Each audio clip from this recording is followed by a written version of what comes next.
Maaf, dengan Ibu siapa? Bu Yane. Boleh minta waktunya sebentar, Bu? Ya, Ibu tahu nggak sih apa itu manajemen? manajemen. Iya. Pernah dengar kan kata memanage waktu atau memanage keuangan tuh?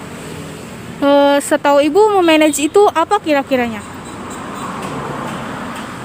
Ya, pengaturan keuangan ya.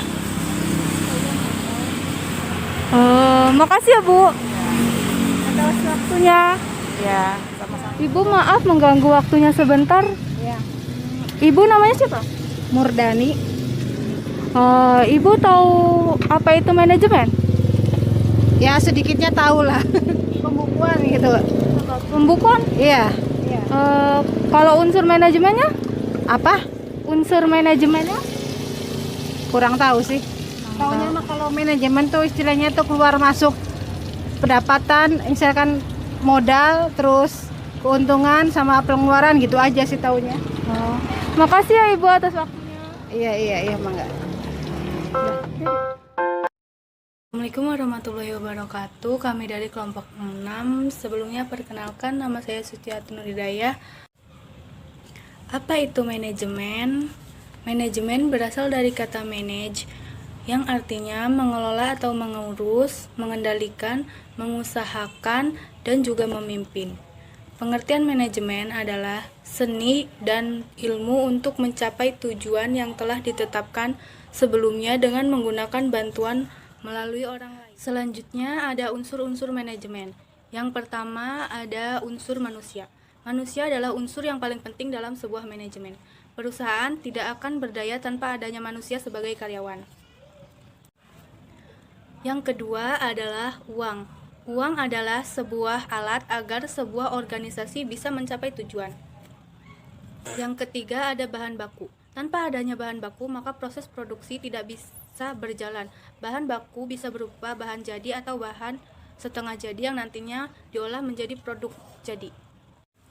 Keempat, ada mesin. Unsur berikutnya adalah mesin. Dengan adanya mesin yang baik, maka proses dapat berjalan dengan efisien, tepat guna. Penggunaan sumber daya baik SDM maupun bahan baku juga menjadi efektif. Keberadaan mesin yang baik pula akan menentukan kualitas dari produk yang akan dipasarkan kepada konsumen. Kelima, ada metode. Agar pekerjaan berjalan dengan baik, dibutuhkan metode yang jelas dan dipahami oleh pekerja. Disinilah pentingnya perekrutan SDM yang baik, agar penggunaan sumber daya, mesin, dan modal bisa dimanfaatkan semaksimal mungkin. Bila pekerja tidak memahami metode yang digunakan, maka proses untuk mencapai tujuan bisa terhambat. Dan yang terakhir, ada pasar. Apa tujuan akhir dari sebuah produksi? Tidak lain adalah memasarkan produk yang dihasilkan dari proses operasional dan kinerja yang berjalan. Pengetahuan tentang pasar yang dituju sangatlah penting bagi tercapainya tujuan akhir yang diinginkan perusahaan. Sekian dari saya. Materi selanjutnya akan disampaikan oleh rekan saya Jessica Wulandari.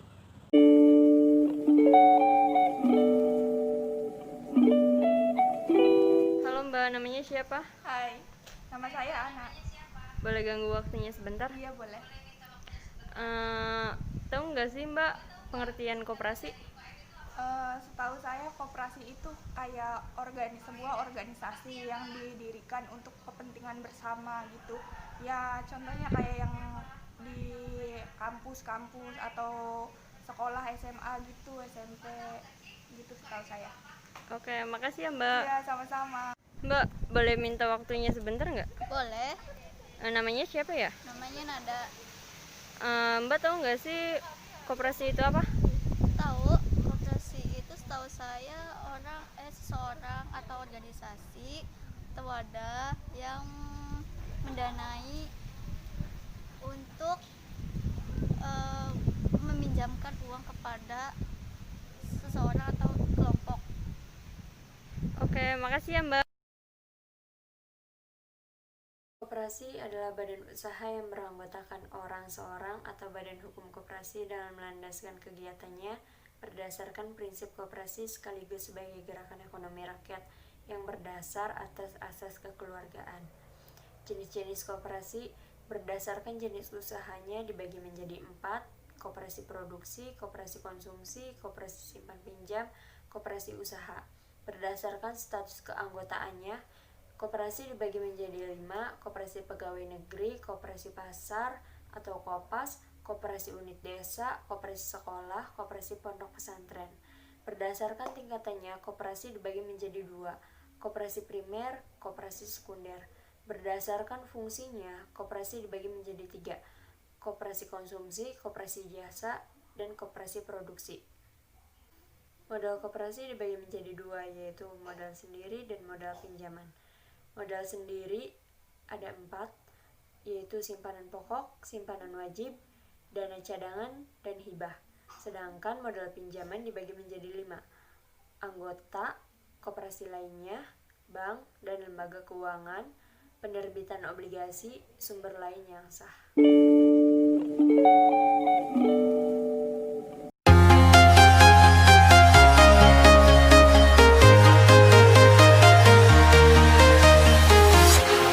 Walking alone, the streets are empty. The only thing I can see is my own silhouette. I'm getting stronger, step by step. The clock is ticking, but there's no time for me. I've been flying from town to town. Siapa namanya kalau boleh tahu? Ahmad. Perkenalkan Mas, nama saya Dimas Agusti Prasetyo dari Fakultas Ekonomi Prodi Manajemen. Ya. Sebelumnya Mas sudah tahu tentang UKM apa belum? Tahu. Apa itu Mas kalau boleh tahu? UKM itu usaha kecil menengah kan? Iya. Itu. Tentang UKM sendiri tahu nggak Mas? Tentang UKM sendiri kayak mempunyai modal kecil dan juga bisa dibantu sama pemerintah usaha gitu. Semacamnya saya mau ngelola, saya punya usaha pokok. Saya masih belum menjadi UKM, terus dibantu sama pemerintah ataupun desa. Saya dibentuk menjadi UKM untuk berkelanjutan. Assalamualaikum Mas. Waalaikumsalam. Kalau boleh tahu dengan siapa namanya Mas? Saya dengan Mas Toto ya. Sebelumnya udah tahu tentang UKM apa belum Mas? Sedikit tahu sih. Apa itu UKM Mas? UKM itu kan setahu saya ini usaha kecil mikro gitu ya. Jadi usaha yang memang bergerak di sekitaran masyarakat setempat. Kayak di desa saya sendiri contohnya banyak UKM yang didirikan oleh masyarakat. Kayak contohnya itu UKM usaha kecil mandiri itu seperti usaha pembuatan pupuk, terus usaha tentang ya jualan-jualan kecil, ruko-ruko kecil itu banyak sih. Kalau di desa sendiri kayak ya tadi saya tahunya UKM itu usaha kecil mikro ataupun menengah yang ada di kalangan masyarakat atau di pedesaan. Itu Mas. Mohon maaf ya kalau mengganggu Mas. Iya, nggak apa-apa. Terima kasih Mas. Assalamualaikum warahmatullahi wabarakatuh. Saya Dimas Agusti Prasetyo dari Fakultas Ekonomi Prodi Manajemen kelas 3C. Saya akan menjelaskan tentang UKM. UKM adalah usaha kecil dan menengah, yaitu sebuah istilah yang mengacu ke jenis usaha kecil yang memiliki kekayaan bersih paling banyak 200 juta rupiah, tidak termasuk tanah dan bangunan tempat usaha, dan usaha yang terdiri sendiri menurut keputusan Presiden RI tahun 1998 nomor 99. Pengertian usaha kecil adalah kegiatan ekonomi rakyat yang bersingkat kecil dengan bidang usaha yang secara mayoritas merupakan kegiatan usaha kecil dan perlu dilindungi untuk mencegah dari persaingan usaha yang tidak sehat. Kriteria usaha kecil. Kriteria usaha kecil menurut Undang-Undang Nomor 9 Tahun 1995 adalah sebagai berikut. 1. Memiliki kekayaan bersih paling banyak 200 juta rupiah, tidak termasuk tanah dan penggunaan tempat usaha.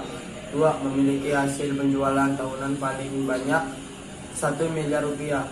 Dan 3. Memiliki warga negara Indonesia. 4. Berdiri sendiri, bukan merupakan anak perusahaan atau cenderung perusahaan yang tidak dimiliki, dikuasai atau berproses baik langsung maupun tidak langsung, dengan usaha pencegahan atau usaha besar. 5. Berbentuk usaha orang perorangan, badan usaha yang tidak berubah hukum atau badan usaha yang berbeda hukum, termasuk koperasi. Pajak bagi UKM. Menteri Koperasi atau UKM, Saifuddin Hashari, mengatakan pemerintah akan menarik pajak bagi sektor UKM beronzek 300 juta hingga 4 miliar per tahun. Hal tersebut akan dilaksanakan karena pemerintah mengakui membutuhkan uang untuk proyek infrastruktur. Pemerintah membuat PP nomor 46 tahun 2013 tentang pajak penghasilan atas penghasilan dari usaha yang diterima atau peroleh wajib pajak yang memiliki peredaran bruto tertentu. PP nomor 46 tahun 2013 atau lebih dikenal PPH atau UMKM, sehingga wajib pajak diwajibkan membayar pajak penghasilan sebesar 1%. Baik, sekian penjelasan dari saya tentang UKM, kurang lebihnya mohon maaf. Wabillahi taufiq wal hidayah. Wassalamualaikum warahmatullahi wabarakatuh.